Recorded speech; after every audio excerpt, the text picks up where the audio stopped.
This is War Stories, a cybersecurity podcast where we extract the best stories from the field of penetration testing. Your host is Zac Davis, experienced cyber and physical security tester. War Stories is brought to you by Cyber Coffee, engineered and roasted to keep you hacking the planet all day and night. Give it a try at drinkcybercoffee.com and use promo code WAR10 to save 10%. Enjoy the show.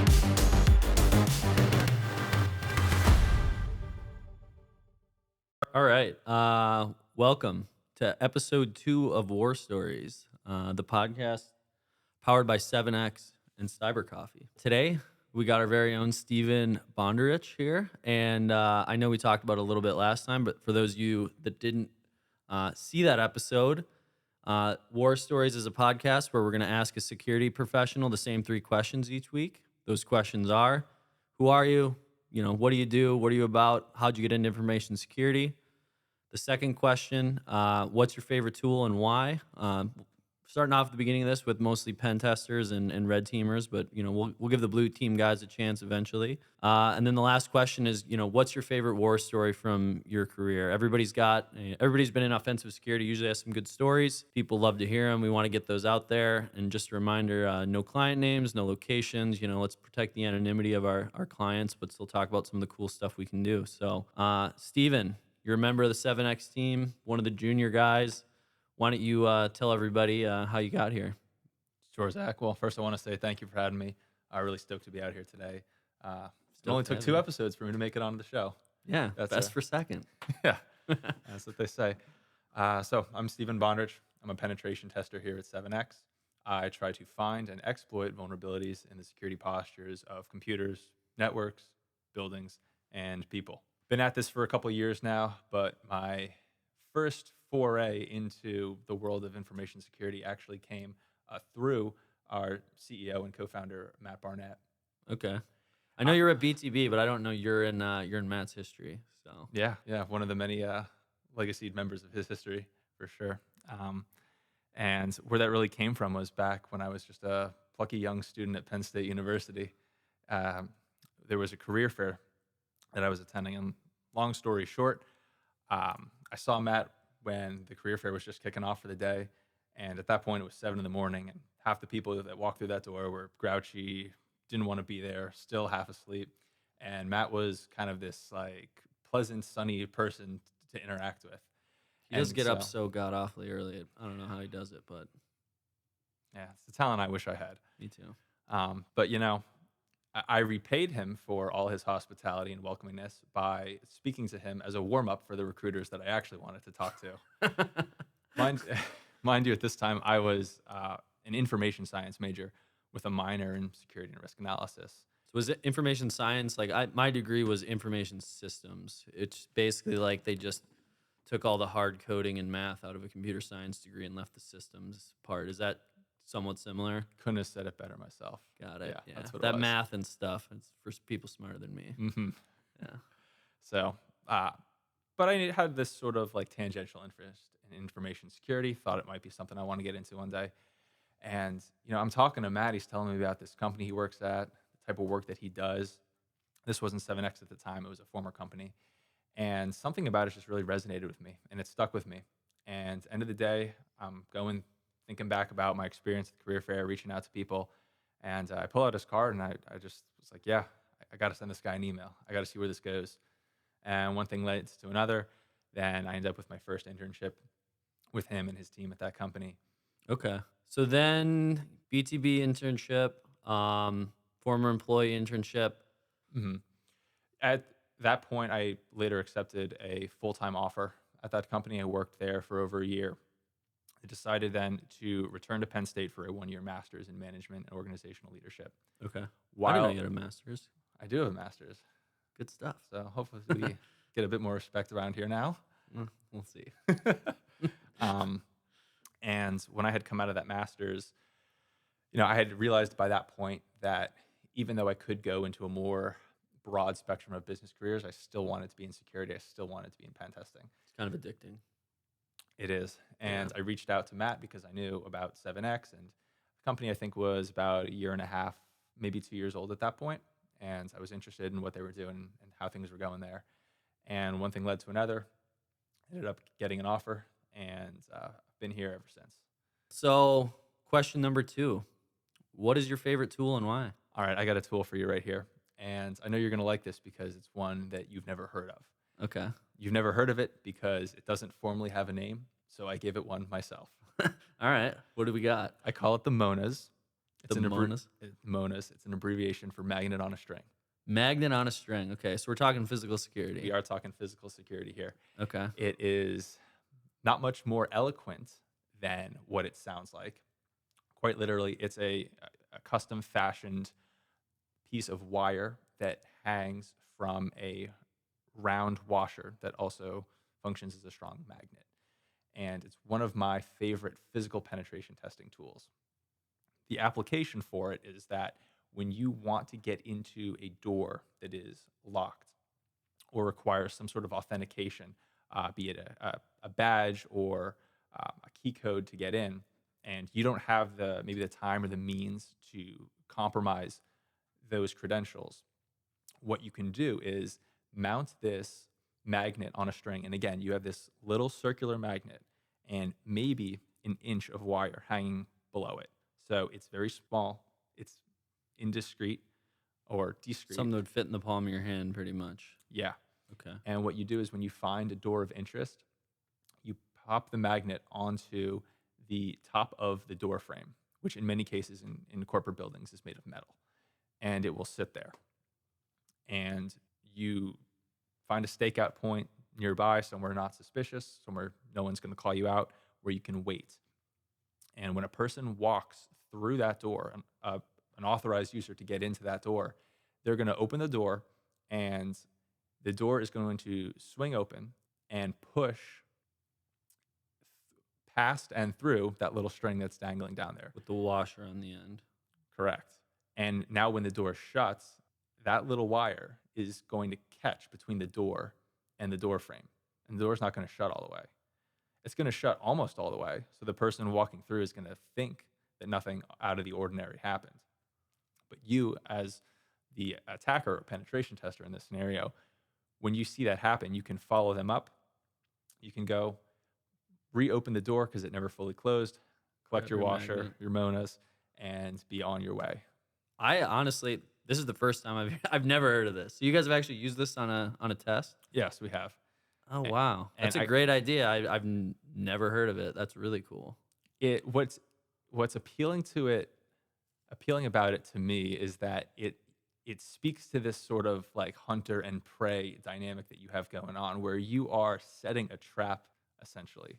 Sure. And you are just waiting in the shadows for somebody to go and trigger that trap. Because once they open the door, they're going to walk through. You give them maybe 10 or 15 seconds to proceed down whatever hallway is on the other side of that door. And then you come and you collect it, and you just walk through like nothing happened. Wow. That's great and pretty elegant. Yeah, I love the hunter-hunty analogy. You know, one thing I always explain to people when I'm talking about internal pen testing is you're not really trying to hack into anything. You're really just trying to hunt down the sysadmins. It's like internal pen tests are hunting sysadmins. That's what you're doing. And this is kind of the same thing where you're hunting an employee, basically. You're setting a trap for one. The little different goal, but, you know, you're still kind of always... Seems like more often than not, we're leveraging the employees of an organization against the organization in order to get in. And that's, I think, something that gets lost a lot in people who aren't in the security space, is they don't realize how heavy the social engineering factor is, how heavily you're relying on abusing a business process. Like, nobody hacks a firewall anymore unless you're a nation state or something like that. It's always going to be somebody trying to trick an employee or take advantage of weird situation like that. So Exactly. And it's uncomfortable, right? If you think about it, you're an employee. It's uncomfortable to think that there are attackers who are coming after you in order to get to the goods at the company itself. Yeah. Yeah, I think so many problems could be solved with physical security if people just paid attention when they're walking through a door. It's so easy to, like, you know, make those mistakes. Like, even at my own front door at my house, I was in the office for like 12 hours over the weekend one day, actually helping, you know, working on this stuff. And I got home and realized my door had been unlocked the whole day. And it's like, oh, I forgot to, you know, flip that at some point. Usually I check it whenever I leave, but for whatever reason, I didn't that day. So, you know, just staying vigilant on checking doors, making sure you know when you're walking out. Is it closing? Is it clicking shut? those things go such a long way. Well, not sure if that will lead into our last question or not. I don't know if you have a physical story or not. I usually don't, or I'm at least for these first couple episodes, I'm trying to go into them blind, so I don't know what story Steven's about to tell me. But what's your war story you brought for us today? Sure. Well, since we spent so much time talking about this Mona's device, I think it's only fitting that I tell a story that relied on it. Sure. So this story, I'm reaching way back into that internship, and I believe this was my first or second physical that I ever did. I went on it partnered with Matt Barnett and a fellow intern at the time, and we were targeting a bank. Not a bank that was doing business and interfacing with customers, but more of an admin office for the bank. Okay, so you're going against a corporate office for a financial institution, we'll say. Right. We're not trying to steal the money out of the vault. We're trying to get into the computer systems that govern every vault for every branch of this bank. Back office. Exactly. That's where the real value's at. Sure. So we were tasked to get into this office and make our way into the server room, as is often a very common objective in physical penetration tests. Getting into the building is relatively simple. We just tailgated in to a stairwell area that was RFID badge access guarded. Okay. We talking during the day or we talking at night? I know Matt likes going at night a lot of times, but Yeah, this one was during the day. okay. During business hours, we had done some reconnaissance, so we knew ahead of time that everybody was wearing kind of like your standard business casual. So we looked the part. We just said, "Hey, hold that door," as we walked in, and obviously you can't let 3 people in at once. So one operator got in, and then they hung out in the stairwell for a few minutes, let the other 2 in. Got it. So now we're in this stairwell. Well, the stairwell also requires RFID access to get into any of the doors that lead into the 3 levels of this building. So this is at the point now where there's 3 of us standing in a stairwell with nothing to do and nowhere to go. So you could go up and down the stairwell, but all the floors that you actually need to get into, that's another RFID badge. So I'm sure you could get out on the ground floor to go out to the street or the lobby or whatever, but you need to make it through one more door in order to get into the actual office. Correct. And probably 3 of you standing outside on the landing waiting for someone to come out is a little bit wonky. So what do you do? Exactly. In that situation, you don't want to stand in any one place for too long, right? So we're constantly shifting our positions in transit up and down stairs. And it was on the 2nd floor that we set Amonas over the door into that part of the office area. And one psychological trick that we like to use is that when you are waiting for somebody to exit a door, as is the case when you have the Monas baited up on a certain door, there is a fun bit of human psychology at play there. And I cite the famous physical penetration tester, Freaky Clown, for this one because it was from him that I learned this. If you are descending from a higher level as you approach this door as a person is walking out, they are more likely to defer to your authority than if you are coming up the stairs and try to slip in a door after them. So Wow. I never thought about that, but I mean, it makes perfect sense too, because I mean, usually the C-suites or, the larger conference rooms, they're always putting that stuff as high as they can in the building. Exactly. Yeah. Exactly. Very So interesting. you get to feign some authority just by walking down the stairs instead of walking up. So we're walking down the stairs. This person walks out the door. The Monas works just as expected. And after we see them go out the exit door below us, we sweep right in. We collect our little device, and it spits us out. And we're through the door. All Great. 3 of you? All 3 of us. Okay. Great. But now we're in an open office space. And I'm presuming this is definitely pre-COVID. Yes, It's probably full of employees. Pre-COVID, full of employees, some of whom surely can't find enough to do. And 3 tall, lanky, out of place people just came through the side devilishly door. handsome, just walked into their exactly. office, Yeah. unfamiliar faces. So we take refuge in the break room for a little bit to kind of collect our bearings and figure out a game plan from there. Get a cup of coffee. Get a cup of coffee as well. They were serving banana bread that day, so we helped ourselves with Tell some me you had a piece of banana banana bread. didn't Oh you? yeah, Jeez. yeah. Let no opportunity go untaken. in this break room, we found a fire escape map, which is useful for a physical penetration tester because it will reveal the floor layout of the entire floor that you're on, as well as where the exit points are, and any other like relevant areas of interest. So looking at this map is how we figured out that their server room was there on the second floor. But had we just been walking around the office space looking for it, we would have never found it. Sure. Why? The server room could only be accessed by first going through the janitor's closet. So Okay. the three of us waited for sort of a lull in the hallway where the janitor's closet was. And then we bolted out of the break room. And then one after the other, we just kind of piled all into this janitor's closet. I would assume that's in the locked door, though, at that point. So you're in the Yes. closet, and then there's a locked door to the server room. We are in this closet. There are three of us in a closet that could accommodate maybe 4 people maximum. I mean, we were like sardines in there. And like you said, locked door to the server room. That's the only thing standing between us. And we look at the door, we assess it for vulnerabilities. There's really nothing there. It's got very tight tolerances at all sides, so we can't slip a tool above, below. We cannot manipulate the latch bolt. So we're there, and we're relying on Matt, who is feverishly trying to pick this lock. Okay. Right? He's got his tools out. He's squatted down, and the two of us are just kind of like standing there, like, wow, like I hope nobody walks in on us and sees, because they're gonna ask crap in your questions. pants. But Yeah, exactly. And it's mind not gonna you, be good. mind you, I'm still an intern. This is my first time doing a physical, so I'm out there just. This is your first one on top. Oh, I missed that. This is your first physical ever. I believe that was the very first time. Yeah. So the Okay. adrenaline's pumping. I can only It's imagine. as high as the temperature, and eventually that we realized the lock picking is just going to be a dead end. Well, there was a drop. I think I know ceiling. where this is going. Yeah. Yes, sir. Okay. There was there was a drop ceiling on top of this janitor's closet, and along the one wall was a shelf.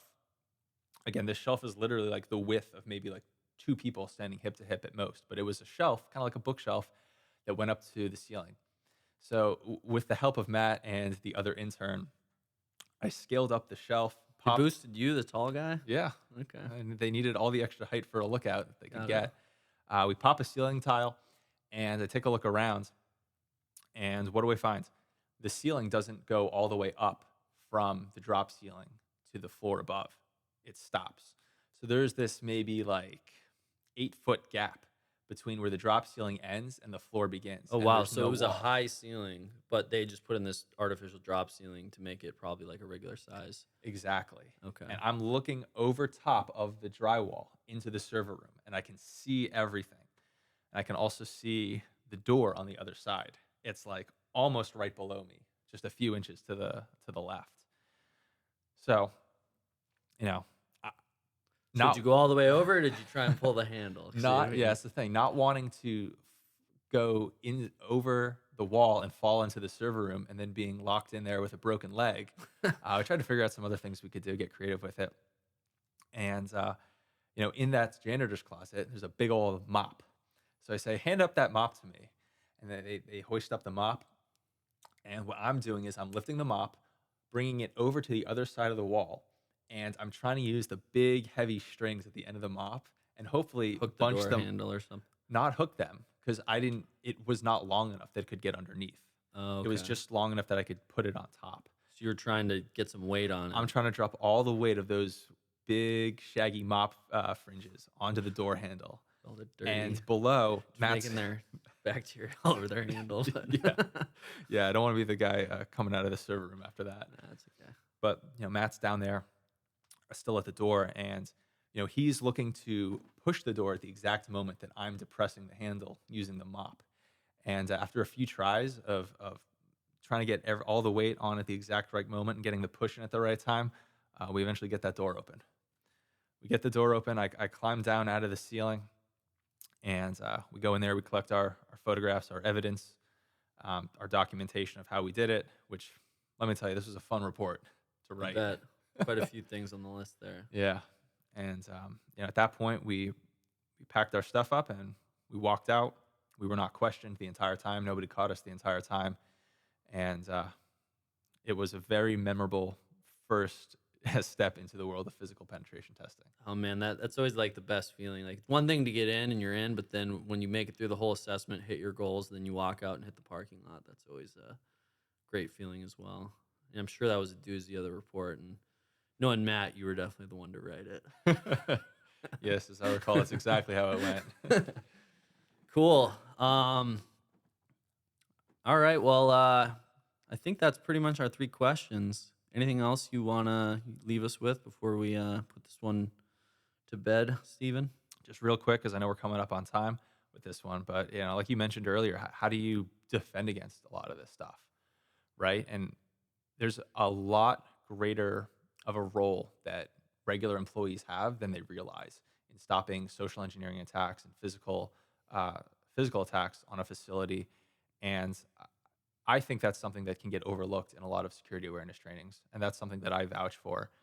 Is that we're not just training users on how to detect a phishing email or teaching them, acceptable use policies for their devices, but just instilling in them this sense of you are part of a larger organization, and that organization is going to be targeted by attackers.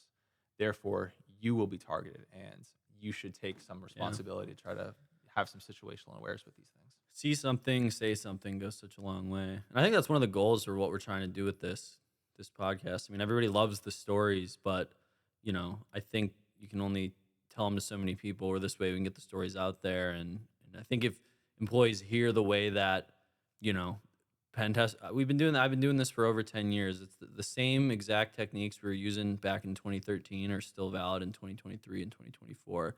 And I think employee awareness, whether it's phishing, vishing, the physical social engineering, whatever it is, diligent employees are the best, are definitely the best protection. So cool. Well, thanks for being here, Stephen. Everybody watching, thanks again for tuning into another episode. We've got plenty more coming down the pike for you, and we'll see you at the next one. Thanks.